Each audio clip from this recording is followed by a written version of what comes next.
So, how many of you know Theo Chocolate before tonight? All right, so just a handful. That's great. Um, Theo Chocolate, we're the first and only organic fair trade chocolate maker in the United States, and what that means is that we're trying to change the way that the chocolate business is done. The average cocoa farmer makes less than $1 a day for their entire family. The legacy of the chocolate industry is not great, and I'll tell you a little bit about my background and why we do what we do. But we're one of a dozen companies actually making chocolate from cocoa beans to finished product. And so, I definitely urge you to try the product. Hopefully you like it. Chocolate is something that people have a relationship with. They feel like, we give chocolate to people we love, We give it as a form of celebration. And the idea that so many farmers are oppressed as a result of that is kind of a bizarre idea to me. And I was a conservation volunteer more than 20 years ago working in Central America, and one of the things that I saw was that social and environmental degradation were really business problems. And it seemed simple to me that if these farmers who were growing cocoa could actually make a little bit more for the crop that they grew, that they could really change the way that they experience life, and that their families could have a better future than they do today. This thing feels kind of weird on my ears, so just bear with me. And by the way, we're having a sale on our 501 denim jeans today, and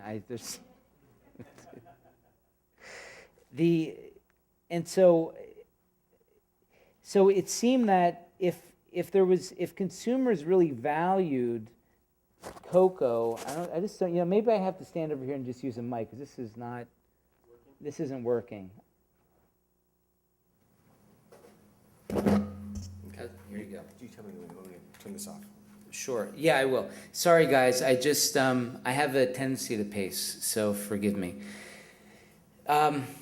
So it seemed that if we were able to really change the way that consumers appreciated chocolate, and we were able to produce a product that people loved, and have integrity in the supply chain and transparency so that people believed in what we were doing, that we could have a huge impact on not only the cocoa farmers that we work with and the other types of farmers that we buy ingredients from, but also hopefully the way consumers enjoy products. So, you're, as consumers, you have a really important role in the supply chain of all products that are produced. And you have the control to change the course of the way not only businesses engage with you, but the way that they engage with their suppliers. So chocolate was something that, for me, was something easy to imagine, that as a tool to really change the future for consumer products and obviously the producers and the environment that they were stewarding. The reason that this picture was important and why I wanted it up there is I'm eating, I don't know if you guys remember like ding dongs or ring dings, those, you know what I'm talking about, right? And so I actually think I was having a little bit of an insulin rush during this picture, but I always thought of chocolate and cocoa as this cheap, brown, sweet Halloween candy. It was something that you gobble down and threw the wrapper away, and that was sort of it. I didn't really think about it. And when I was in my late teens, early 20s, I bought this beat-up old sailboat with a friend of mine, and we decided we were going to have an adventure in Central America and went sailing down to Belize. And Belize has the second largest barrier reef in the world, and we thought this would be a grand adventure, all these uninhabited islands and sailing in indigenous cultures, and it was just going to be this grand adventure. After doing that for a while, and it really was truly an adventure, the boat didn't have a motor or electronics, and we should have died several times over. But after doing that for a while, I thought, well, I should do something meaningful with my life, and I should volunteer for a group that's doing work that I really think is important. And so I volunteered for this organization called the Tropical Conservation Foundation in southern Belize that was working with indigenous Mayan communities. And one of the crops that the communities were growing was cocoa. And the Mayans have a very, very long cultural tradition with cocoa and chocolate. They were the first to domesticate cocoa almost 2,000 years ago. And when the Spanish invaded that part of the world, they found mines were using cocoa as currency. They obviously valued it quite a bit. And it was used as part of their cultural and religious or spiritual traditions. They made a drink out of it. It wasn't chocolate the way that we know it as a food. It was a beverage. And they would, it had this color of blood, sort of this black-red color to it. So in all of their sacrifices and all of the ways that they were somehow trying to appeal to their gods, they used cocoa as part of the ceremony. And it was this incredibly valuable thing to them in their traditions. Now, a couple millennia later, we've learned that chocolate actually has these health properties. It's a vasodilator. It opens up your blood vessels. It helps to improve your blood flow. It's loaded with antioxidants, and which is good for heart health. And antioxidants help with overall cellular health. So, if you were to have enough antioxidants that your body could assimilate, you might actually get younger. And this is, I'm not joking. This is the real benefit of antioxidants.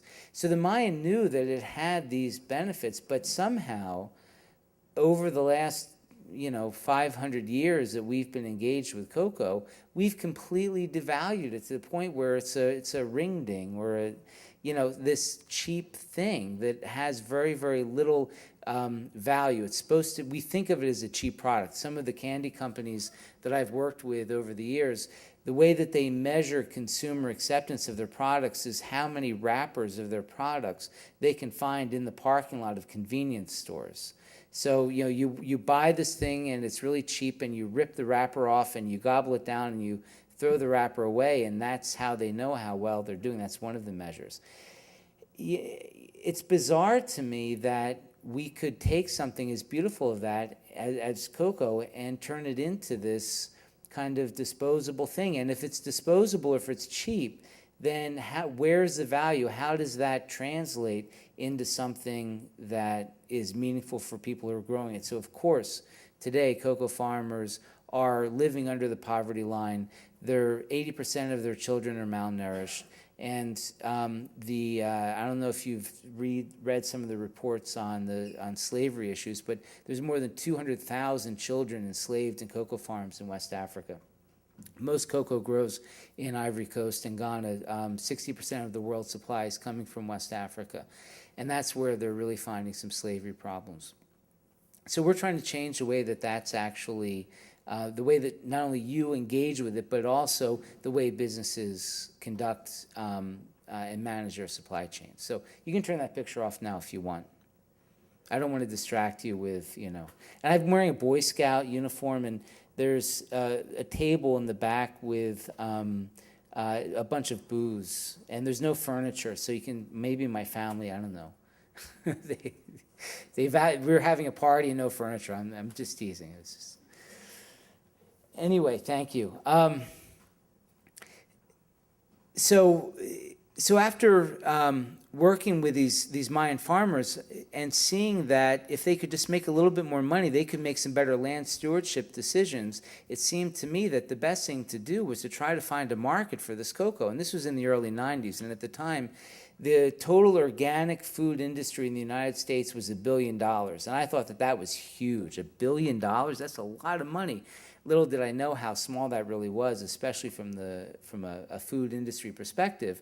And I wrote a letter. I had a little mechanical typewriter, and I wrote a letter to all of the chocolate makers, and there are only a handful, and said, hey, guys, I think that the organic food industry is really important, and if you want some organic cocoa beans, I'd be glad to help you out and connect you with these cocoa beans. And one company wrote back, and the company at the time was in bankruptcy. I didn't know this, a small company in New York. They're no longer with us. And they said, well, why don't you come down and talk to us? And I was thrilled that somebody wrote back, so of course I did. And I was living on the East Coast at the time. And they said, well, if you bring us cocoa beans and sugar and milk powder and the other ingredients go into chocolate. And by the way, bring us some customers. We'd love to make chocolate for you. And I thought, well, if that's all I have to do, how hard can this be? Now, all I wanted to do was hang out with the farmers and work with the producers because I really love that part of the world. And I thought, well, this is a good mission. This is something that's noble and valuable. And I didn't graduate high school, and I didn't go to college, and I didn't have a business background. So I ended up starting a business. So what else are you going to do, right? So what I found was that once we started making organic chocolate, and I was able to get some customers like Newman's Own, Paul Newman's company, and Cascadian Farm, and Whole Foods, and a bunch of other companies in the natural food space who wanted organic chocolate. They thought this was a great idea. And so this was in the early 90s, so by 98, 99, 90% of all of the organic cocoa and chocolate products produced in this country was coming from a small company that I had built that was growing very fast. And we were so successful that I decided to do the same thing in Europe and built the industry there. And the biggest challenge that we had was we couldn't get enough high-quality raw material supply. So end up working with farmers in Latin America and Africa to develop this supply because the demand was actually fairly high. What I ran into was that the organic food industry was very, very much like the conventional food industry. The supply chain was complicated. There were a lot of companies in the middle, and all of them needed a margin, and there was a lot of pressure, downward pressure on price, and no one was really worried about does this chocolate have intrinsically more value than any other chocolate, and they were trying to model the businesses of the conventional chocolate industry, which has done a brilliant job of completely devaluing this crop. So I thought the best thing that I could do was not develop raw material supply or broker raw materials or try to build this contracted manufacturing supply chain, but to build a chocolate making company. And there are so few, and there still are today, so few that do that. And at the time I was living in Boston, and I needed financing because I didn't have a lot of money. I had a little bit to invest, but not a ton.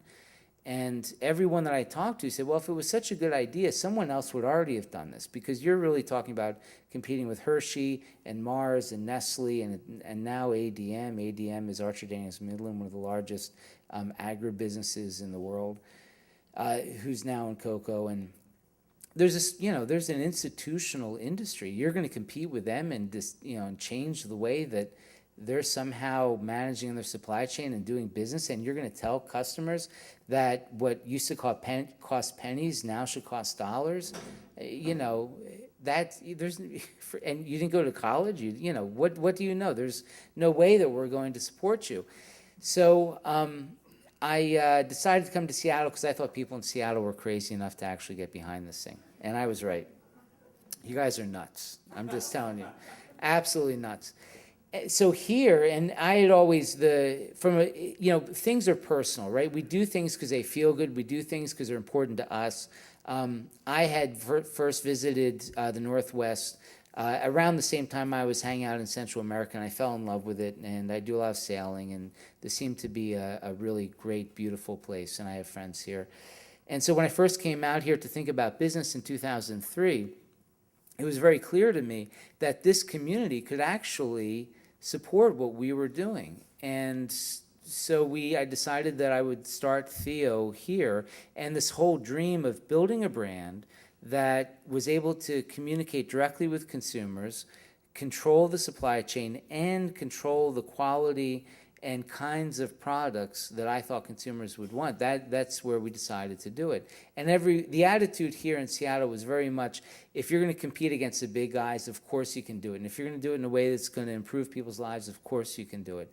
And that's why we got started here. And now, today, fortunately, Theo is the fastest growing brand in the top 5 brands nationally in the natural and organic trade. We're in almost 3,000 retailers across the country, and we're one of the best sellers in Whole Foods nationally. And we're getting a lot of attention as a result. And the reason that we're getting that attention is because at the heart of it, the brand values resonate with people. People buy our products usually because, well, either they enjoy it and they taste good, and hopefully the former is true, but they also identify with the brand. And from a business standpoint, I assume we have some business folks here, don't we? Uh, Yeah, so there's, from a brand standpoint, if you have consumers who identify with the value of the brand, the loyalty is absolutely through the roof. And so we're just doing what we feel is good, and I can say, oh, well, all shucks, we're just trying to do a good thing, and that's true. But we also understand that what we're doing is meaningful to people, because most people I meet actually are compassionate and they want to participate in something that's meaningful.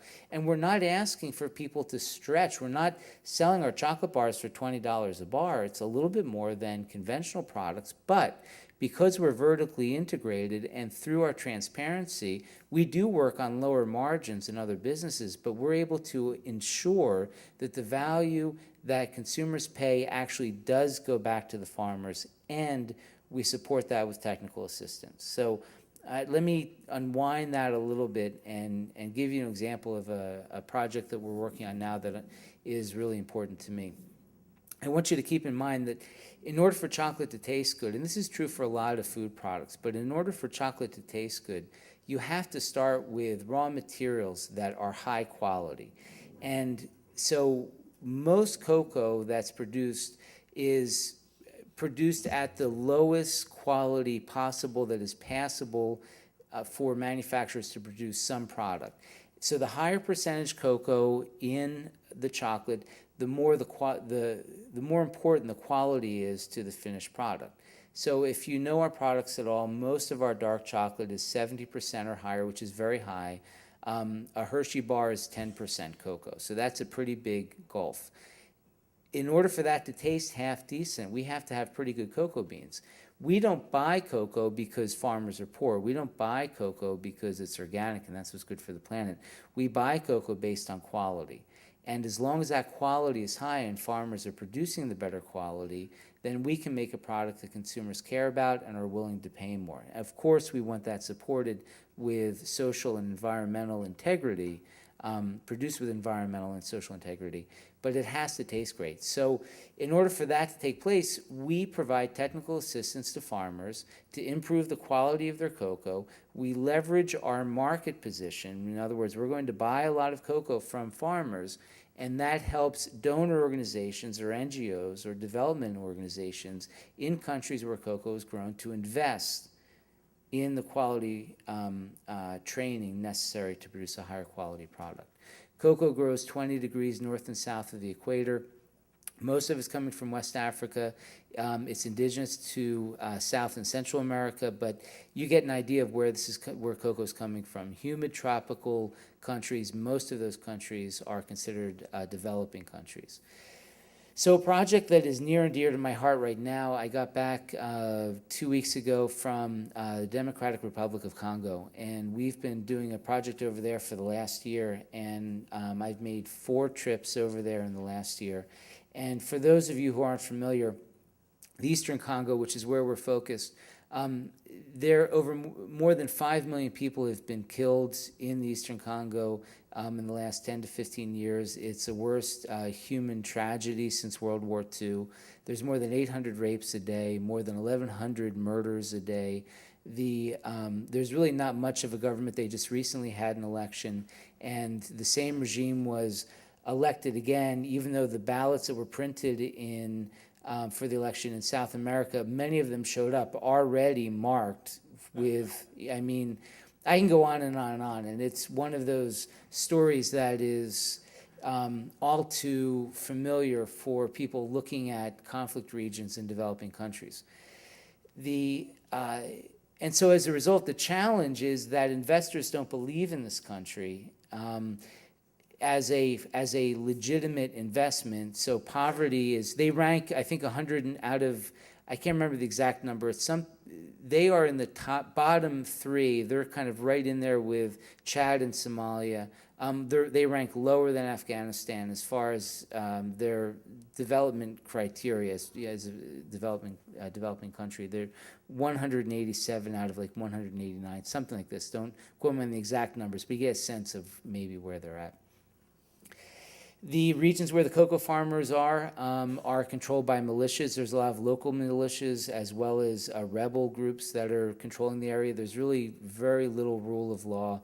The Congolese army that's there, that's trying to protect this region, are made up, many of them, by ex-rebels who have been repatriated. They don't earn money. Rarely are they paid, and so when the army goes off on leave, they rape and steal themselves. So this idea that there's any kind of structure there that people can depend on is, well, there isn't. At the same time, there's a lot of people there who are trying to make their way and trying to improve their lives, and cocoa is a new crop that they're growing. So I was asked to go over there by the Eastern Congo Initiative a year ago to see if there's something we can do, because their focus, the ECI, Eastern Congo Initiative, is really focused on trying to deal with women's issues around abuse and rape, legislative issues. They're funding organizations that are, and I urge you to look up ECI, Eastern Congo Initiative. They're an amazing organization. They're funding groups that are developing early warning signals for rebel groups that are causing issues. And at the end of it, the skirmishes that occur are usually around natural resources, because it's one of the richest countries on the planet. And a lot of the minerals that are used to produce components for cell phones and computers are coming from here, but they're being mined illegally, and there's tremendous wealth that is being taken out, but it's being taken out illegally. No one from the region is benefiting from it.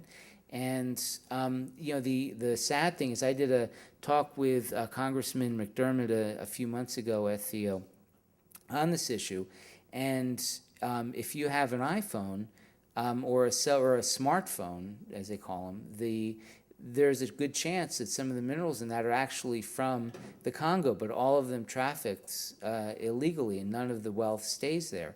And it's a really interesting idea that we're somehow in our pocket carrying around part of the Congo, but someone made money on that, but the people that live there certainly didn't.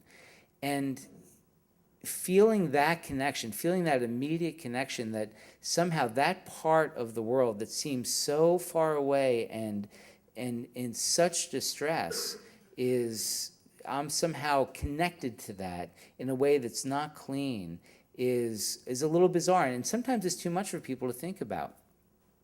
We're trying to change that. So when ECI asked me to check it out, I went over, and it seemed like, yeah, the cocoa was really good quality. And the thing about it that is interesting is that we brought some samples back, and we made some chocolate in the lab. And roasting the cocoa smells and tastes like brownies smell in the oven. Do you know what I mean? And it's like delicious. It's like, oh my God, this stuff is really good.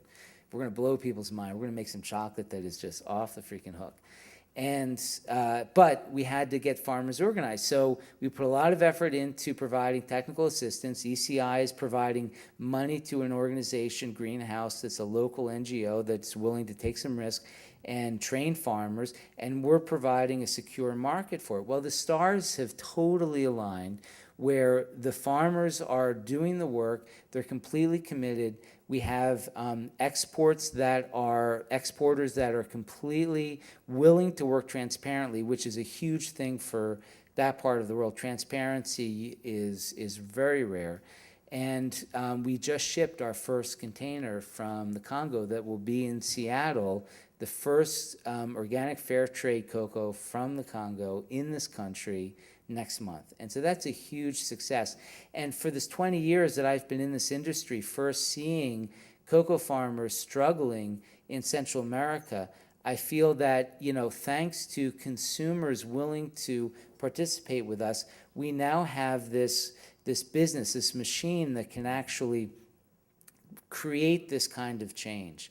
And when I was there a few weeks ago and I was leaving, one of the farmers who I'd met several times had confessed to me, he said, you might not know this about me, but I was actually a colonel in one of the rebel armies. And, I was kind of shocked. Augustine, he's this really super mild-mannered guy. He's, smiling all the time. And it's like to be a colonel in the rebel army, I was just sort of wondering what kind of murder he personally committed to actually be there. And he said, I didn't have a choice. He said, I either joined them or I was going to be killed and my family was going to be killed. And so I signed up. I didn't know what else to do. And he said that was a hard time. And then when I was repatriated, I had to go to the Congolese army, and that wasn't any better. And the Congolese army, maybe I said this already, is that when they repatriated the rebels who were willing to come into the army, they took them in at the same station. So imagine one day you're shooting at these guys, and the next day, the same guys who are shooting back at you, you now have to serve with side by side, or maybe they're even your boss, right? It's a very bizarre, destabilizing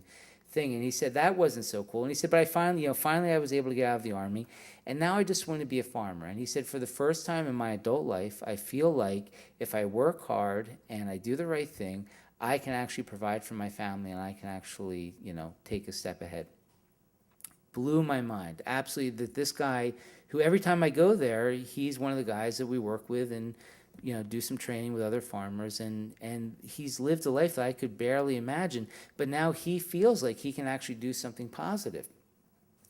That's kind of the shocking, sad story from my perspective. The positive side is that when we start making chocolate with those cocoa beans, we all get to enjoy it. And not only do we enjoy it because hopefully it tastes good, if we're still learning how to make chocolate, if it tastes good, but I get to know, and maybe some of you who think of this story and buy some chocolate, and this is not a sales pitch, but if you enjoy the chocolate, you know that Augustine, the work that he's done is in that product, the other farmers that he's influenced. So for me personally, that's a real dream come true, that can come full circle and have that kind of impact.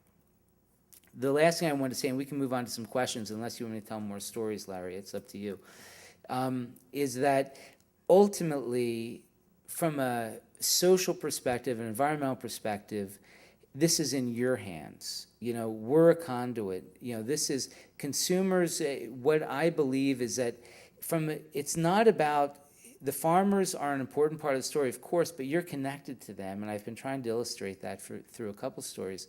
But ultimately, it's in your hands, and it's in your family's hands, and it's in your friends' hands. Because what we do here in this country, the way that we choose to participate as consumers, really has a huge, huge impact. And most of the time, we don't really know what we're doing, right? We just want the best deal. We want a phone that works, and we want the best price, and we want a pair of jeans. And forgive my Gap comments earlier.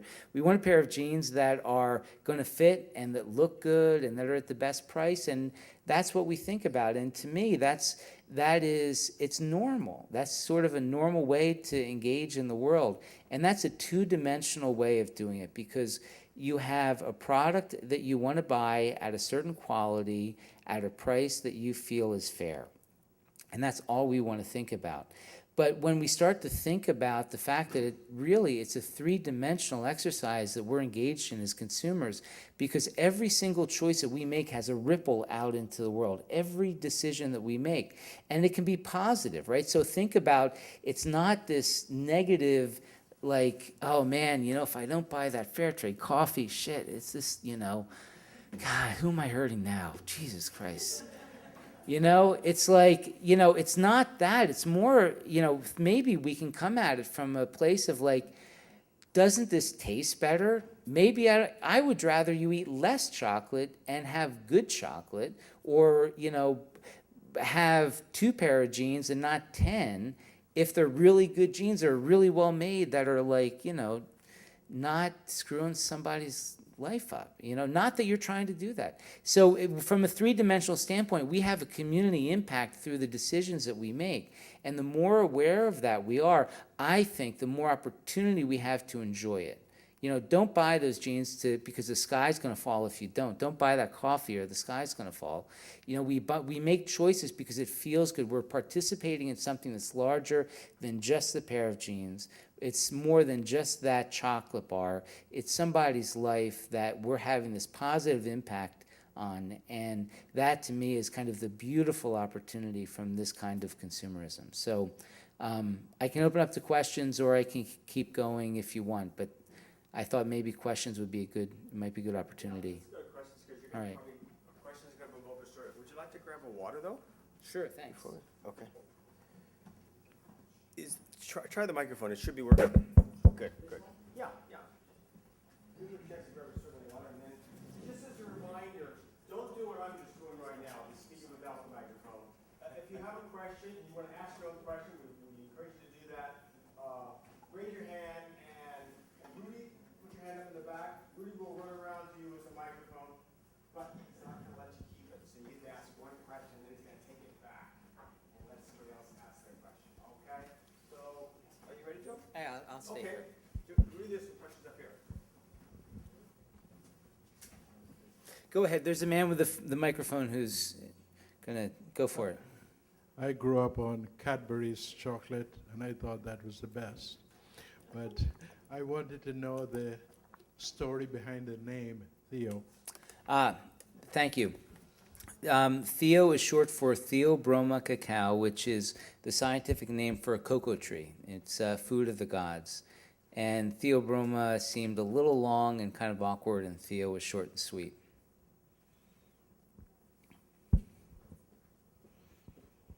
Go Red Sox. Have the militias left you alone, or have you had to deal directly or indirectly with them? I haven't had to deal directly with them. The short story is that when I've traveled over there, I'm usually the only white person in the area, and excuse me, I felt totally safe traveling with some of my colleagues. The founder of the Eastern Congo Initiative is Ben Affleck, the actor, and on this last trip, I was with him. And there were security guards and UN gun trucks, and I've got to say that I felt more exposed and at risk with that kind of attention than moving around myself. But for me personally, it hasn't been an issue.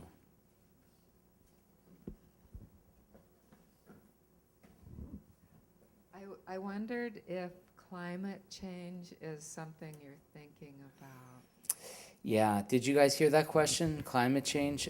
It's a huge issue. My first time in West Africa, and we're seeing it's more of an issue in Africa right now than it is in Latin America. It's a global problem. In West Africa, it's been massively deforested, and as a result, the Sahara is literally moving south, and the cocoa crop is endangered because of it.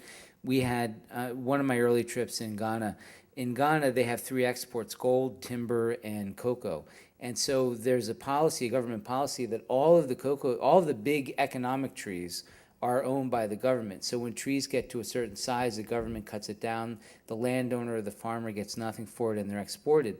And we went to visit one cocoa farmer, and there was one big tree, and I thought, thank God there's a tree here. Because cocoa sorry for this, but slight digression, cocoa by biological design is an understory crop in the rainforest, so it likes to have a lot of diversity. And I always thought myself that the ultimate plan was to use cocoa as an anchor crop to build bio and vertical diversity. Anyway, we went to see this one farmer. His wife said, oh, he's out by the big tree. And I thought, thank God there's a tree here, other than a cocoa tree. And went out there, and he was building a fire around the tree. And I was like, my God, man, what are you doing?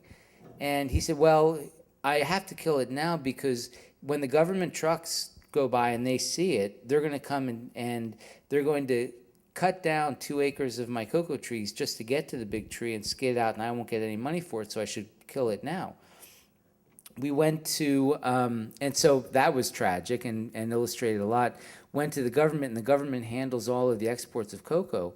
And this was in the mid-'90s, and was talking to the marketing company owned by the government that markets the cocoa, and said, you know, it would be so much better for cocoa if you guys didn't cut down all the big trees. And you know, the guy that was running this cocoa marketing firm, giant man, and he said, well, I'll be sure to let my brother-in-law, who handles all the logging concessions for the country, know that. And so if that gives you any idea of sort of the what do they call that, when you hire family to, you know, thank you, nepotism, in the country, and that's how things were run. So as a result, the deforestation is driving some of the environmental problems, not let alone all of the other climate change factors. Yeah.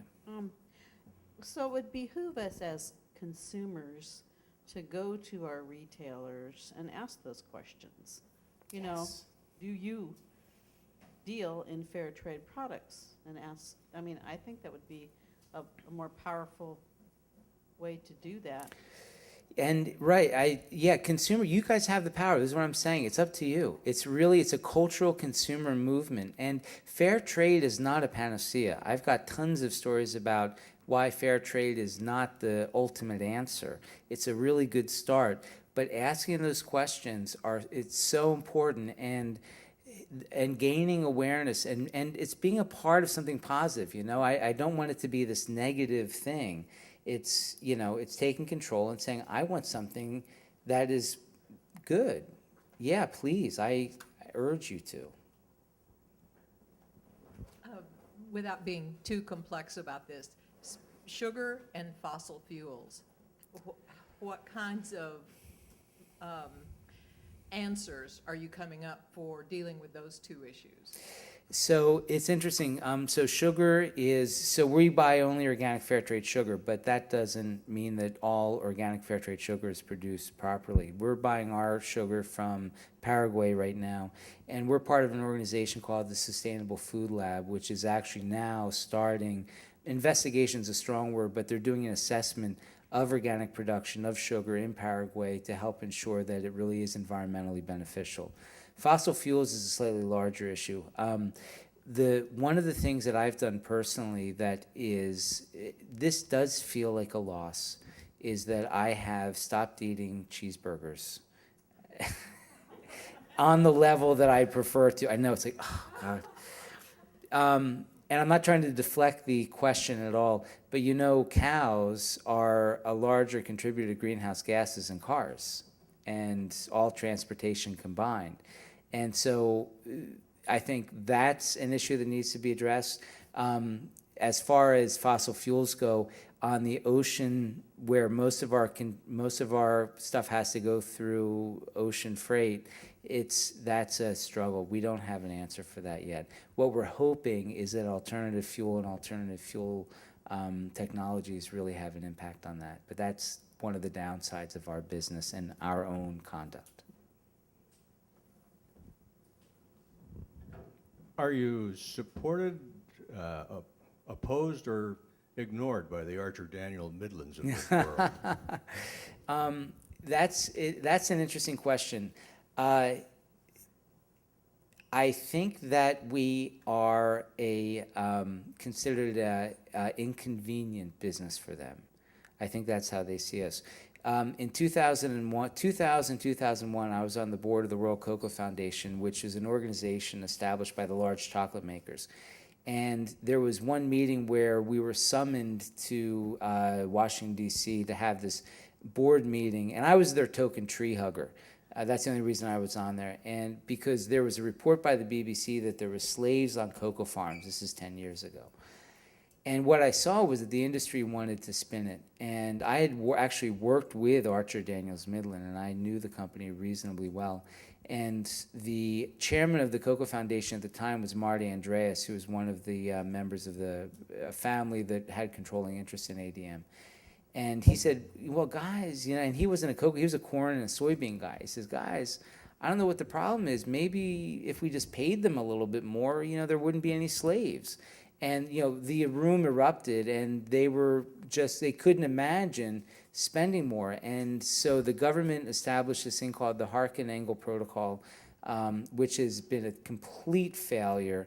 And the protocol was basically said, if you guys don't stop slavery on cocoa farms, we're going to make you put on your chocolate bars, this may be made with slave labor, because there's actually laws on the books in the United States that you can't import any goods that are made with slave labor. Total failure. It's worse today than it was 10 years ago, and the industry continues to make feeble attempts to change it. And so they know that we're out there. They're aware of our market. They're aware of what we're trying to do, but I don't think that they take it seriously enough because not enough consumers have demanded that they change their ways. That's a long way of answering your short question. Is there a difference between the slave labor and child labor? Yes, there is. There's the whole concept of child labor on farms is a very, very gray area, because if kids are going to school, I mean, we have breaks in the summertime here because of our agrarian traditions. And so the reason that we don't have school in most parts of the country in July and August was so the kids could work on the farms 50 years ago, 70 years ago. So there's a tradition of child labor. Child labor sounds bad, but if the kids are helping their families on farms and they're not doing anything dangerous and they have access to education and they're being fed well and they're safe, I don't think that that's a problem. The larger issue is worse forms of child labor, which is where they're doing dangerous work, they're not going to school or being educated. That's a problem. And then there's slave labor, where kids are literally trafficked into cocoa farms and they are held against their will and forced to work, and they're certainly not going to school. So there is a gradient there. I was wondering if your business practices inspired other younger entrepreneurs to come to you and ask you about your model. Yeah, we have had a number of people who've approached us and who I've talked to, and we're very open about what we do and all of our challenges and successes. And yeah, I mean, my sincere and greatest wish is that we've built a model that other companies and entrepreneurs want to emulate. That it's financially successful, that it's people enjoy it, the brand has value, and that other businesses, investors, entrepreneurs want to do that also. Since your company has become so popular, are you planning to expand? Yes, we're expanding all the time, and thank you for saying that we've become so popular. It's nice to hear. I see the growth of the business, and we're constantly expanding our production lines, and we think about building other manufacturing sites outside of the region, but that we haven't done that yet. This is home. I had a couple questions, but about the child labor. Like my husband grew up in Nicaragua, and the only way that he could pay for his uniforms and his books was to work on the vacations and picking coffee. I had a question about conventional cacao farming, and is it heavy pesticide or herbicide usage? Is it heavy pesticide or herbicide usage? If it's conventional. For conventional, sometimes. Often farmers can't afford the inputs. In Ghana, for example, all the cocoa is sold by the government, and if the sale, and so the government fixes the farm price, what they pay the farmer. If they make more money than they had forecasted, then in theory that money belongs to the farmer. But often the government says, you know what, we know what to do with that premium better than you do, so we're going to make some decisions for you. What they've done in the past is they've actually used that money to spray. Fungicides is actually the largest issue for cocoa and pesticide. Spray the entire country with fungicide. I mean, the entire country. Spray gangs as far as the eye can see. So in some places, yes. Oftentimes, small farmers can't afford it, so we call that organic by default. Mm-hmm. And about the organic, I understood there's two international organic organizations, and that there's some, who are you going with? Well, so we are operating under the National Organic Program, which is part of the USDA, and so they have a consistent standard so that anything that is labeled organic in this country has to meet that standard. It's not perfect. It's a good standard. It's better than nothing. We're proud to be associated, and so any international organization has to adhere to that standard. But I can tell you that there are a myriad of organic agencies, certification agencies, and standards around the world. Most of the ones out of Europe are better than in the U.S., but what we have here is pretty good. So we work with IMO, EcoCert, and QAI as our primary certifiers. QAI. Is Theo Chocolate a publicly traded company? And are there ways to invest, like-minded people to invest more directly than buying your product or lobbying their supplier for it? We are a private company, and right now there's not a way to invest. But if you get in touch, there might be in the future. But one of the reason I was late, I had a meeting that went long. We've just established, and I might be a little premature, but it's okay. We just established the Theo Chocolate Foundation, and the foundation, because we do a lot of donations and we do a lot of charitable giving, and this is a way for us to focus our charitable efforts, and it's something that we'll be making available to anyone who wants to donate, which is different than investing.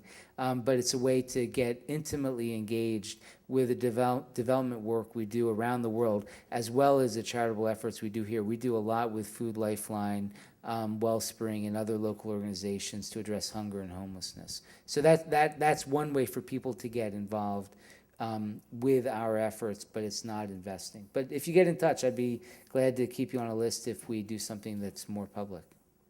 Yeah. Are you planning to export to the Asian Pacific market?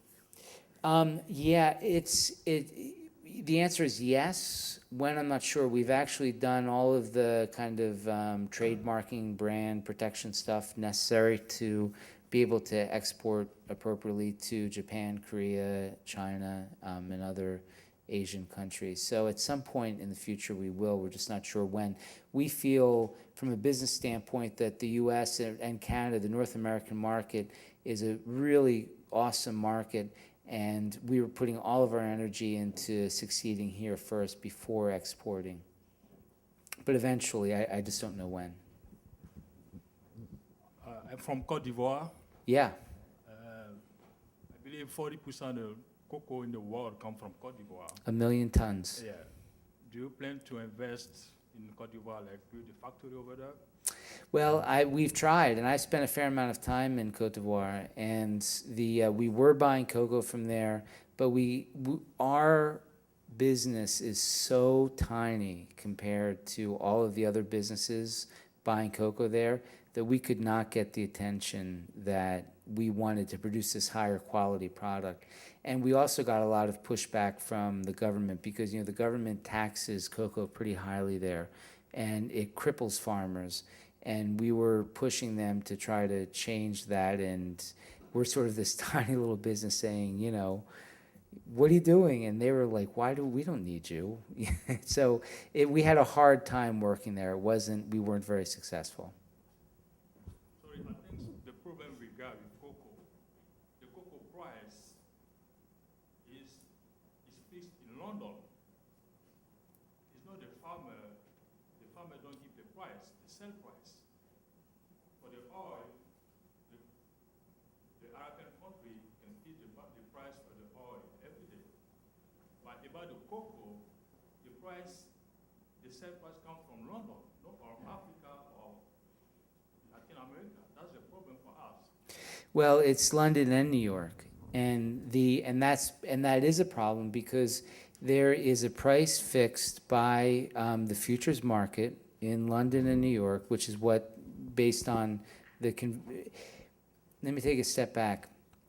There is prices impacted by demand, but it's also impacted by the financial market. So one of the drivers for the cocoa price is investment in commodities. More than demand over the last 5 years, hedge funds, financial investment firms who have been investing in commodities have had a larger impact on commodity prices, including cocoa, more so than supply and demand. So there's been this artificial price market. You combine that with the fact that the government has such a high taxation on cocoa, and there are so many middlemen in that supply chain who have an interest. What the farmer gets is they get a horrible price. So we were trying to change that by having more of a direct relationship so that we could influence that directly. And even though we did buy a few containers from Côte d'Ivoire, we weren't able to sustain the kind of business model that we wanted to be successful. So we haven't made investments there for that reason. Did that answer your question? Okay. I was wondering if there are large conventional companies that are looking to buy you out, like, taking over Cascadian Farms and, the other smaller organic ones. Is that something that you see happening soon or on the horizon? Or? It's actually not on the horizon at all. We are financed in part through equity investors, private investors, who a number of years ago believed in the mission and made an investment in the company, as well as debt. So traditional debt from banks and other types of debt financiers.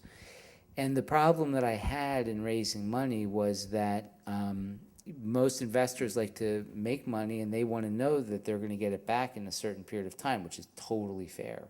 The problem is with a business like ours, that traditional model is that we're going to, build up the company and invest a lot of money and get the brand pumped up, and then we're going to sell to Hershey's, and you're going to get your money back at some, very high return. And I believe in high returns. I believe in people making a lot of money. But I wouldn't commit to that model because we have no plans to sell to Hershey or any of those other conventional companies at all. And so that really narrowed the pool of investors that we have. We'll provide liquidity, an opportunity for the investors to sell their shares in the future, but I don't know exactly how yet.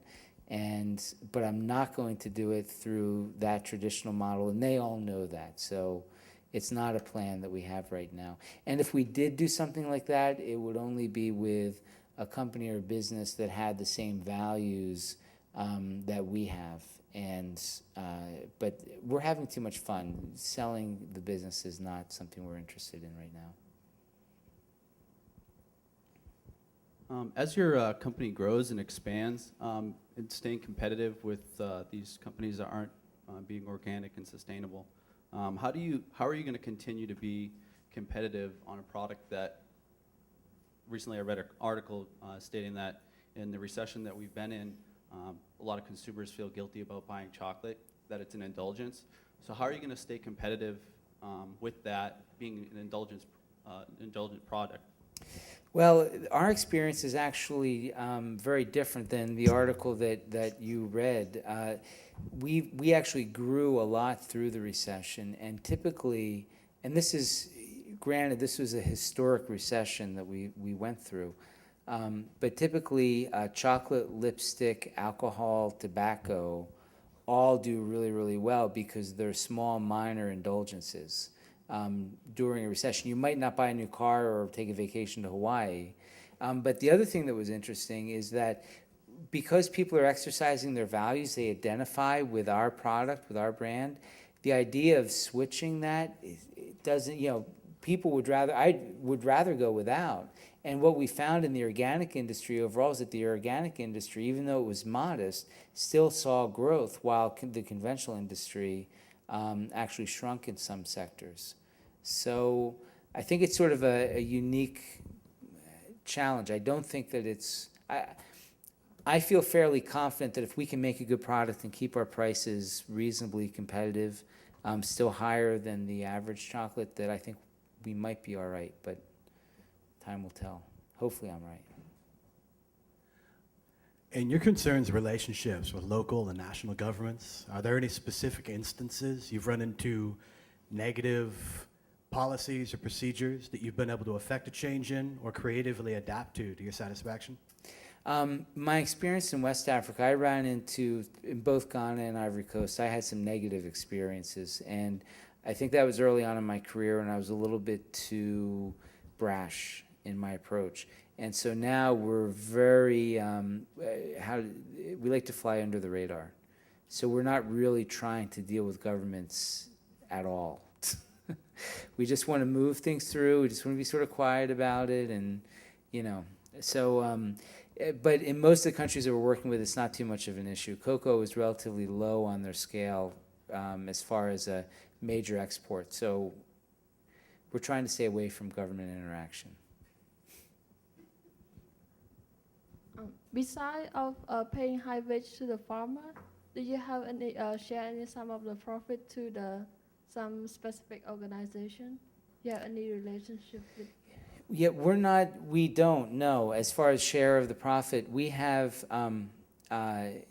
that's not something that we're really focused on. I mean, the focus that we have is in the integrity of the supply chain, which means that we pay a higher price for higher quality raw materials. We have the wages that we set in our factory. We look at what the average scale is for people in the same position in our region, and we pay on the higher side as well as providing extraordinary benefits. And so we just try to work every day so that in our cost we reflect what the real cost is, and we haven't focused on shifting the profits. And from a charitable standpoint, we really focus on what the need is, not so much a percentage of what our income might be. So all that happens before we get down to profitability, which has in it, so you could say, yes, we share some of the profit, but the decision isn't based on the profit. The decision based is on what the real cost for producing something is. Does that make sense? So it sounds like in staying under the radar, you're working with lots of NGOs. Yes. And could you tell me what NGOs you're working with in Nicaragua? We're not working in Nicaragua right now. In Latin America, we're focused on Peru, Ecuador, Costa Rica, Panama, and in the Caribbean, Dominican Republic, and our new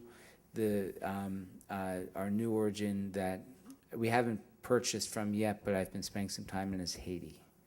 And Haiti's a really exciting place for us to work. It's the poorest country in this hemisphere. And there it's Mercy Corps, and we're looking at funding from IDB and Artists for Justice. Let's say that the big companies like Hershey's and like Nestle are competing against you. They are diversing, like making a organic chocolate too. How would you gonna compete against them? If they make organic chocolate? Well, hopefully on quality and taste and brand value. I mean, the dream ultimately for me is that, all chocolate should be organic and fair trade, right? I mean, there should be transparency. Fair trade is not a panacea. Just because it says fair trade does not mean that it's all that it sounds like, and that's a much larger, diatribe. But hopefully it's on quality, and that we're producing a product that's more interesting and that you enjoy more, and that the baseline where nobody is hurt in the production of that product. So that it's, in some ways, it's kind of bizarre that we're even having this conversation, right? Really it's about, are we marketing the product? Are we telling our story better? Are we producing a product that you enjoy more? That's how we should be competing. So if they're producing products at our standards, then we're competing on quality.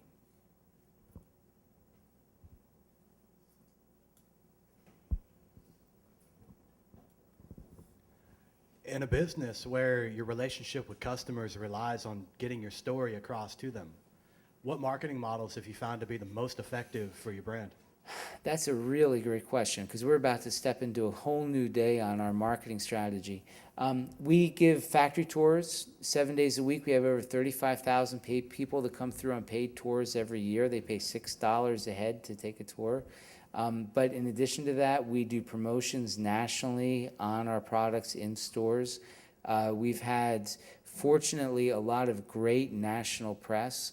But we're at the point where the brand image and the word of mouth is out ahead of our own products, of our own messaging and our own imaging. And so now we're at the point where we'll be doing a lot more video production, web-based storytelling, as well as some what I call pumped up PR, where we're combining stories with other people, celebrities, other brands that are doing good work, and linking those stories together on a national PR stage. Yeah. I have a question back here, if I could ask. It's a very practical question. You were describing the relationship in Congo earlier. How does payment get to farmers? That is, that's, Larry, that's a good question. Now I know why you're wearing a tie. Literally, because of the crime in that part of the world, I personally don't know how the money goes to the farmers' hands because it's so secret. This is no joke. So I do know that they get paid because the farmers tell me, yes, we get paid.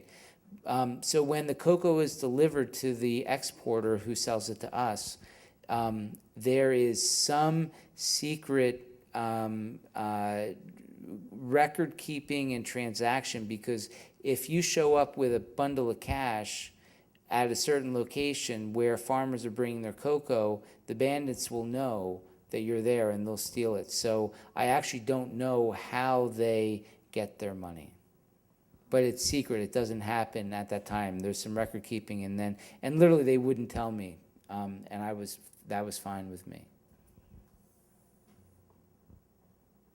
Is Theo's looking to move from disposable packaging to fully recyclable or compostable packaging? Most of our packaging is compostable. So if you buy our confection boxes, 100% of that packaging is compostable. The outer wrap, if you buy a chocolate bar, the outer wrap is recyclable, and it's mostly post-consumer recycled packaging. The only thing that we have that's either not compostable or recyclable or made from post-consumer waste is the foil-lined paper on the inside. And it was about a year and a half ago, we had packaging that we thought we had the problem solved, which was a biodegradable, a compostable inner wrap. It was like a clear plastic wrap. And the manufacturer said, oh yeah, everybody, we have a lot of companies who are using this now, and it's totally fine for you to use it. And I thought, okay, well, this is pretty good. I actually compost a lot. So I had a compost pile in my backyard. I took some of it, pretended I was just going to throw it in the compost pile like you might think you could, and it didn't break down. And our chief operating officer is a biochemist, and I said, this stuff didn't break down. Well, he examined it, and it's a 3-fold wrapper where the inside actually isn't compostable, only the 2 outer folds are.